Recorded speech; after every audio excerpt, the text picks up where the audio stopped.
Welcome to the Active Minds platform, where we're championing a new era of mental health. It's Mental Health Awareness Month, and we're showing up with purpose. Today, we're honored to be joined by Dr. Judith Joseph, renowned psychiatrist, researcher, mental health advocate, and author of High Functioning: Overcome Your Hidden Depression and Reclaim Your Joy. For a powerful conversation that you don't want to miss. This episode isn't just a talk, it's a step forward towards championing a new era of mental health. Let's dive in together. Thank you so much for joining us, Dr. Joseph. Please take a moment to just introduce yourself. Thank you. It's so great to see you again. I'm a board certified psychiatrist and I also do research. So, psychiatrists can do therapy, prescribe medication, and I do that with children, adults, um, and elders. So, I treat people across the spectrum of development. But I also have a research lab in Midtown Manhattan where I study all sorts of mental health conditions, including the science of happiness Mm, and, I started educating the public on social media as a part of what I do at NYU as a professor, where I teach doctors how to give social media and media interviews. And I started creating content on mental health, and I just went viral. Now I have a book called High Functioning, and it's about high functioning depression and how to mm, reclaim joy in your life. Congratulations on all of the things, but Mhm. also congratulations on the release of your newest book. And can you tell us a little bit about what is high functioning depression? So, high functioning depression is not yet recognized by the medical literature. I think one Mm, day that'll change. When we look at depression in research, we use something called the DSM-5, which is like the Bible of psychiatry, and we open it up and we go through the checklist of symptoms of depression. For example, do you have changes in your appetite, changes in your sleep, changes in your energy, low mood, something called anhedonia, which is a lack of pleasure and interest and joy in things that used to really light you up and get you excited. And then at the very bottom of the checklist, we'll ask, do your symptoms cause low functioning or do they cause distress? But what I found was that, especially after 2020, a lot of my patients, they did have all of these checklists, yes, yes, yes, yes, yes, for these symptoms of depression. But when I got to the bottom, they were not low functioning. In fact, many of them were over functioning, and many of them didn't acknowledge distress because they just pushed their feelings down. So I thought, I wonder how many people have this type of depression where instead of being sad and crying and not do anything, they busy themselves and overwork and overdo and overschedule themselves as a coping mechanism to avoid dealing with pain and trauma. So I set out to do the research and I just published the first ever peer reviewed research article based on my study in high function depression, the first in the world. So, it's the first of, I hope, many to come. But that's what I based my book off of. When people think of trauma, they usually think of PTSD with combat or with really violent assaults and so forth. But trauma, if you want to look and encapsulate all of trauma, it could be things that have like painfully shaped you, right? Or changed the way that you see yourself in the world in a significant way. For example, if you grew up with very little resources like I did, that's a type of trauma. It's what mm, I call scarcity trauma. I create a lot of content about scarcity trauma because your body's always in fight or flight. You're constantly thinking that you're not going to have enough, you're not going to run out of resources. So that may fuel you to busy yourself in order to collect resources, money, accolades, rather than dealing with the trauma and processing it so you can cope in an adaptive way. Other people mm, may have undergone traumas like things like divorce. It's not technically a trauma according to the DSM, the Bible of Psychiatry, but it is painful and it emotionally shapes you and how you see yourself in the world. People who are rejected from a young age because of how they identify and who they love, that's a trauma. You won't find it in the DSM, but it's important. So I wanted to make sure that I was including all of these types of traumas, what I call little t traumas, in my research because many times painful things happen to us. And as a way for our brains to cope, we either forget them or we push them down or we avoid them. But they can pop up in very, very interesting ways when we don't want them to pop up, right? They can pop up in ways like behaviors where you don't enjoy the things you worked hard for, like I did, or they can pop up in your relationships where You may avoid intimacy or avoid attachment.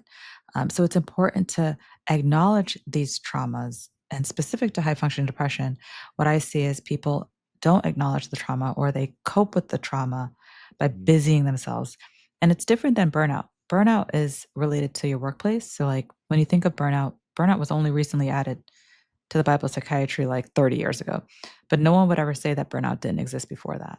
But the difference is with burnout, burnout is an occupational hazard. So, by definition, the job is what's causing the stress. So, the job is making you feel fatigued, irritable, lack of motivation. The job is causing all of these things. And technically, if you remove yourself from the job, you should be mm, better. But high function depression is not like burnout in that way. With high function depression, even if you're not at the job, you are still busying yourself. You're the person taking on your friends' problems. You're the person taking on your kids' entire school projects. You're the person with a side hustle or two or three, who can't sit still, who's constantly on their phone. You have to busy yourself constantly because you're avoiding processing your pain. So it's important to realize that correlation between trauma and high functioning depression because once you know that's where it's coming from, then you know how to address it. that is so good. I think that you're speaking a lot to the audience about those who are adults, but we work with a lot of youth, young adults who may be doing the same thing as well. Maybe they're joining a lot of clubs, maybe they're trying to take part in a lot of extracurricular activities, and they're doing things that are really causing them to ignore the trauma or ignore the time of depression, and really escape. Why do you feel like we ignore the trauma? Well, I think part of it is adaptive, meaning that our brains evolve for this, for to be this way. For example, a lot of my I'm fortunate in that a lot of my patients that I started working with when I first opened my practice, they're now young adults in college. So I got to see them grow throughout a lifetime. And many times, they are overcompensating, overcommitting because they're out trying to outrun something that's painful. Mm, And, you know, for our brain tries to protect ourselves by pushing down memories. So that's why a lot of times it's not uncommon for someone, a new patient to come to me and say, I don't have any trauma. I don't remember any trauma. I don't know why I'm like this. So that's why I pull out my trauma quiz that's on my website and I have them go through each life event. And they're like, wait, that happened to me, but I never acknowledged it as a trauma. And I said, but that was your brain. Like your brain was mm, trying to protect you so that you could get through that situation. So it's an adaptive thing that we need. We need to be able to compartmentalize. The problem is that if we don't process, our brain never forgets. It's buried somewhere in the hidden unconscious. mm, Eventually, it'll come out in the form of stress on your body because the body keeps the score. That mind body connection is real, or it comes out as you coping in negative ways. That's why we see a lot of excessive drinking in people with trauma mm, and substance use, even like doom scrolling. Some studies are showing that mm, that's like a trauma response because it's our way of trying to control the world and the world's problems by like staying on their phone and hoping that by looking through it, we somehow change the outcome, which we know logically doesn't make sense, but it is a mm, trauma response when you're in fight or flight. And the other thing that could happen is that if you have unprocessed trauma, you can dip into low functioning depression where you do break down, where you do go into crisis. So we want to be able to identify all these different ways that depression can present, not just the one way that we think it does. But we want to understand what anhedonia is. A lot of people with high function mm, depression present with anhedonia. On the outside, they look fine, put together, they're pathologically productive, but they lack joy. And anhedonia is a medical term that's been around for hundreds of years, but most people don't even know it exists. And most people have experienced it at least for a certain point in their lives. That lack of pleasure, like when you're sitting with your friends and you're just like, I want to go home, I'm not enjoying this. Or, mm, that lack of tasting of your favorite food and wanting to savor it, but you just can't. It doesn't taste that good, right? Or listening to your favorite music, the music that used to get you, no matter who was watching, you start bopping mm, your head or dancing, but then you hear mm, it and it just doesn't light you up, right? mm, Or being with your loved one, your partner, and just not really being into it, like wanting mm, to get through it. These are all the basic joys in life that we are not acknowledging are lost due to anhedonia. And so I want people to understand that, depression doesn't have to look like a crisis. Depression can look like a lack of joy. And in Mm, my work, I think a lack of joy is a crisis because mhm, I think, our birthright as human beings is to have joy, right? That's why we're built with the DNA for joy, for dopamine. yeah, So if we're yeah. not able to claim joy, I think that is a crisis. I love what I love about your content is research based, and there's so many other influencers and things that are out there that become buzzwords. There's gaslighting, it's a buzzword. There's narcissism, it's a buzzword. But anhedonia is now something that I think that people need to know about and to really reflect on and say, okay, am I experiencing this? Is someone in my circle, immediate friends, and within my own spiritual influence experiencing this? And now they have a way to not only just recognize it, but also explain it. Why do you feel like we self sabotage? I think that a lot of us don't recognize how our patterns are related to past pain. So, Oh. one of the there and most people don't know there are like 30 plus symptoms of PTSD. When I do PTSD research in my lab, I use a standard that's considered like the gold assessment. So it's like the standard used for PTSD is called the CAPS 5. There are Mm, like 30 plus symptoms on the CAPS 5. But when we think of trauma, we think, oh, trauma's only like nightmares, hypervigilance, flashbacks. No, trauma has all these other sneaky symptoms like low self worth, mm, internalized shame and blame, risk taking behaviors, feeling like you're not connected to your body, having poor memory. All of those things mm, are symptoms of trauma, and anhedonia is one of those things. And trauma comes with a lot of depressive like symptoms too. So I think when we don't recognize that, you know, we sometimes make choices that are not in our best interest and people please and bend over backwards and self sabotage, that's related to a low inner self worth, feeling as if we're not worthy, we're not good enough. And, it sounds really heavy, but it's so important because when I started learning about a term called masochism, which is no mm, longer in the DSM 5, the Bible of Psychiatry, it was taken out because it was thought to be victim blaming. When I first started learning mm. about it in training, most people don't know this, but psychiatrists in training, we still learn about masochism. We're just not allowed to write it on a paper, right? Mhm, mhm, So there's a lot of mhm. like this information we have that I wanted to Yes. democratize, right? So we're not allowed to diagnose someone as having masochistic personality disorder, but we are allowed to say that they have masochistic traits, but we keep that in our notes. But I want Yeah. people to have access to that so they can like, if they're bending over backwards and doing things that are robbing them of joy because they feel low self-worth, I want them to say, I'm not going to be masochistic right now. And I want them to be like, I was just being masochistic. Let me stop people pleasing. I want them to have the name for it. And there's a real value in naming these things. There's a term in psychology called affect labeling. If you know what you're dealing with, that is a therapeutic intervention in itself. So imagine you're in a very dark space and you hear a very loud crashing noise. Some of us, if we can't see, we'll start running, we'll start screaming, we'll start swinging. But if you turn the Mhm, light on and you see, oh, like there was just like a picture frame that broke, you're no longer going to be in fight or flight. You know what you're working with. So that mhm, stress and anxiety have gone down because you know what you're dealing with. That's the mhm, power of naming things like masochism and hedonia. When you have a name for it, you know that it's not your fault. There's nothing wrong with you. There's a term for this. And then that decreases the anxiety and the stress because you know what you're working with. I love that. I recently read The Atlas of the Heart by Brene Brown. Mhm. It talks about some of the similar things. That's awesome. You're talking about the five fives. Can you tell us a little bit more about what that is and why they're imperative to reclaim our life and joy? I like that you call it 5-5. I'm gonna start doing that. But it's the 5 Vs, but it's very confusing because the V is like a 5, right? But Yeah, I yeah, like that. I No, it's love okay.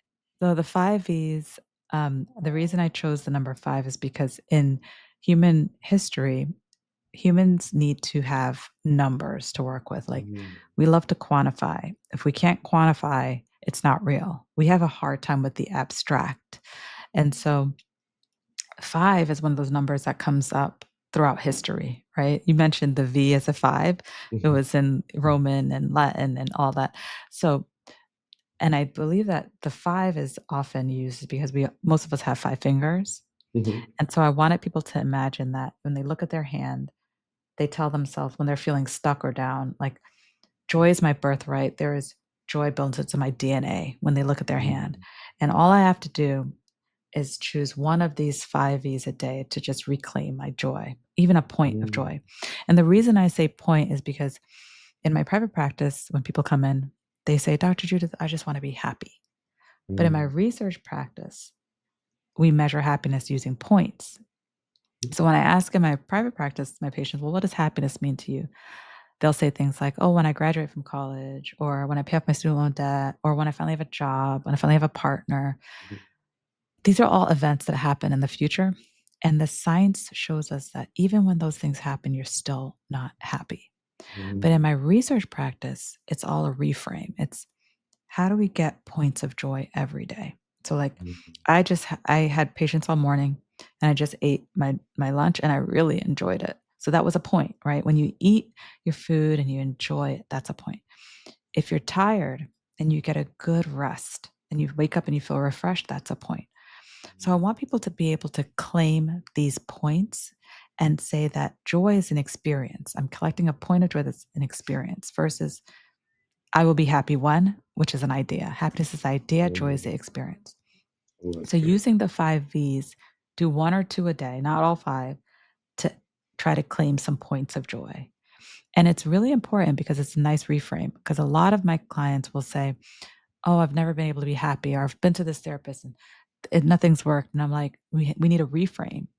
I want you to stop chasing happy, this idea, and I want you to start going after points of joy, the experience of joy daily. And it has been a game changer for a lot. I mean, they feel more hopeful, it's more attainable, it's more within reach, and you can be creative with either of the 5 V's. So I'll start with the first one, validation, which is naming and acknowledging how you feel and accepting it, acknowledging and naming what happened to you. Again, I told you that if you don't know what's happening, that uncertainty creates stress. So it's important to accept and acknowledge how you feel. The second V is venting. This is expressing it. So that could be through talking about it. And that's different than trauma dumping, right? You don't want to just go and like tell everybody how you feel. You want to ask for emotional consent first. So, like, hey, is it okay if I talk to you? Unless it's your therapist. Therapist, you can do whatever you want. You pay that person. But but your friend or loved one, you want to just check in and that they're okay for you, right? And they can hear that because they may not have the space for it right now. And then you want to make sure you're venting with intention. So you're not just venting to get someone to see your point of view and get on your side. You're venting with the intention of resolving something because the science shows us that if you're just venting for the sake of venting or trauma dumping, you're actually going to feel worse. They liken it to pouring gas on a fire. So you want to vent with intention. You want to ask for emotional consent. You also want to think about who you're venting to. Don't vent to people who are in a lower position of power than you. So, like, don't vent to your kids because they're not going to say no. They're going to want to be close to you, but then they're going to worry about you. Don't vent to your employees, because they have to listen to you. You're paying them, you know? So you want to think about that. And you can vent in different ways. You don't have to do it verbally by talking. You can write in a journal, express it through pen and paper. You can sing, you can dance, you can cry, pray. There are many different ways to express. And then the third V are values. These are things that bring us meaning and purpose in life. And I say values are things that are priceless, not with the price tags. So think about, like, if you're in your last minutes of life, what are the things you're going to want by you, or what would you have wished you had done? So try to pour into that every day. It doesn't have to be grand. You don't have to go volunteer every day, but something I do is I drink locally brewed coffee every day, because I know that I'm giving back to a community, a small local community. Excuse me. The next V is vitals. Vitals are what we do to support our body and brain because we only get one. And within vitals, I put the traditional vitals, which your doctor will tell you to do, which is make sure you're getting good sleep, eating foods that are not processed and that are high in nutrients so that it decreases inflammation, get good movement. Those are the traditional ones. But the non-traditional vitals are things like make sure that you have healthy relationships because relationships are the number one predictor of longevity. So relationships can make or break you. And then the other one is relationship with technology because, we just weren't meant to be on screens all day long. Like there's something called the autoscopic phenomenon where if you look at yourself while you're talking to yourself all day long, that creates anxiety for your brain because we were just never meant to look at our faces while talking to someone else. The whole point was to look Mm, at someone else, see how their feedback is, see what their movements are, and use their body language to gauge how the situation is. We were never meant to be judging our own selves. So really try to mm, limit that screen time. And then, the third non-traditional vital is our relationship with work. So many students are listening to this. You are more than your role as a student. There was a you before you were a student. So make sure you're like separating that and you're taking care of yourself and looking after your interests that pertain to you as a human being. There's only one you and there will only ever be one you. So being a student is not all. It cannot be all. And then the fifth one is vision.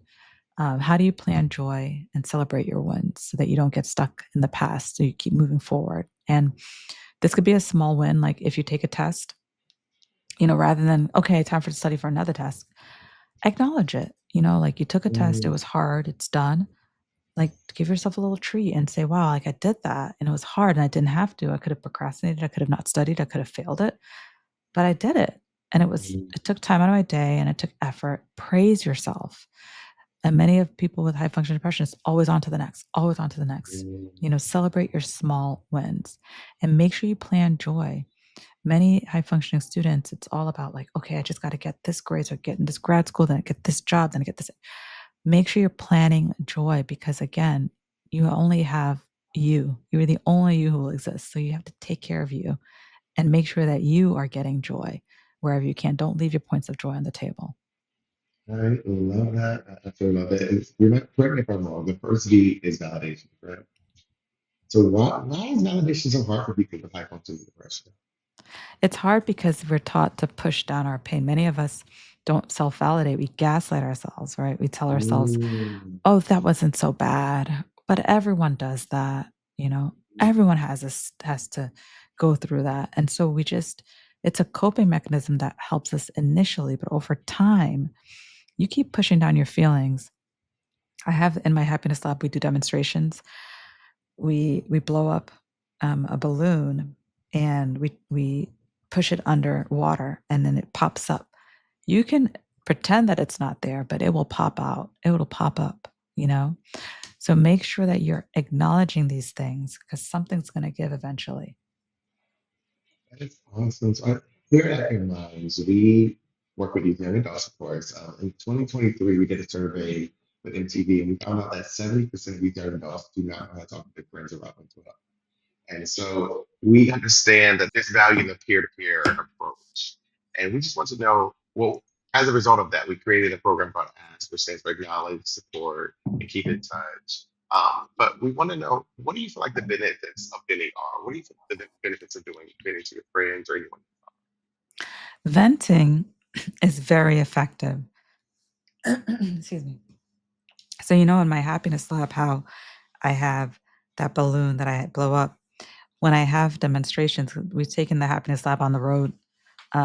We've gone to different universities and different conferences, and we hand out a balloon, and people blow up the balloon, and we imagine them. We tell them to imagine a feeling and blow it into the balloon, blow it into the balloon. Then we have a fully blown up balloon, and then we tie it, and then we try to stick the balloon under a tank of water, and it pops up, and everyone laughs because it's funny. Yeah. But when you slowly get the air out of that balloon over time, eventually, that balloon won't pop up out of the water. And what happens is that when you don't vent and express, those emotions pop up in very interesting ways. So they could pop up as you blowing up to your friend, Mm, snapping at your partner. They can mm, blow up as a nightmare in the middle of the night. They could pop up as, indigestion, pop up as a migraine, mm, pop up as you excessively drinking alcohol, right? It's important to express. And I also sometimes we do these demonstrations where we're just using like a spray of mm, water and we're like, we don't want you to spray your feelings on everyone. We want you to be strategic. So we'll show you pouring it into one or two vessels, right? As a mm. demonstration that you don't want to just tell everyone what's happening. Some of us do that. We think, oh, I feel better, but we really don't.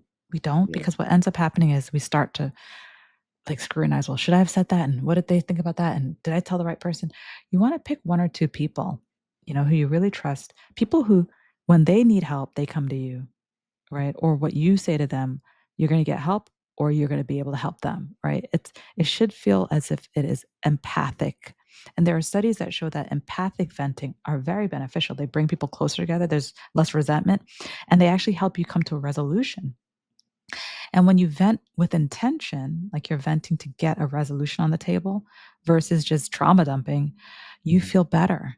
It helps. But when you vent to trauma dump without a clear intention, without asking emotional consent, checking in to see if, oh, is it okay if we talk? Like, are you ready to hear this?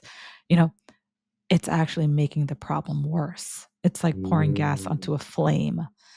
So that's why mm, there are do's and don'ts. You can't just like watch a social media reel and be like, oh, I should go vent. Like, know the do's and the don'ts, right? And that's why I wanted to put that in my book because I think many of us want to do what's best for our mental health. We just don't know how. We just mm, don't know what's evidence based.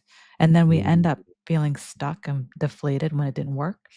But I always say that when people feel as if they tried things that have worked for others and not working for them, I say that's because you didn't understand the science of your happiness. And that's the motto of our lab. Understand the science of your happiness because there's only going to ever be one you. There's only going to ever be mm, one me, ever in the mm, history of the universe and the future. So, why are we using things that work for others without understanding our own science? Understand the science of what makes you unhappy. Then you can understand the science of your happiness. So, really understand the tools you're using. Don't just use them like, recklessly. Try to apply them to yourself after you've understood yourself better. mm. I love that. I think that one of the things is when you're understanding yourself, you start to recognize your own values. What do you value? And when Mm. people are not aligned with their values, you kind of like either you draw yourself into clear closer to them or you kind of push them away. So why should we care about values? Values are really important, and it's one of the 5 V's, right? When you've validated how you feel and what has happened to you, and you've figured out how to vent in a way that's authentic and helpful for you, then you need a place to put your efforts and to find purpose. And Mm, values are those things that give you meaning and purpose, not the price tags. Like, I use myself as an example. When I was very little and I moved to this country with very little resources, every time I would be like, "Can we go to the library?" Because I loved reading. I could read for hours, and reading was what I knowledge and curiosity was what I valued. And quickly, I learned, and my teachers learned that, this little girl likes to read, and she has a capacity to remember a lot of things. So she's going to be good at school, right? So I yes. was getting all the grades, and graduating at the top of the class, and all that stuff. And all of that started to be a distraction because I had Mm, forgotten that the reason I was doing this was because I loved to learn. I could sit mm, in a corner for hours and read. But now my values had shifted to the accolades.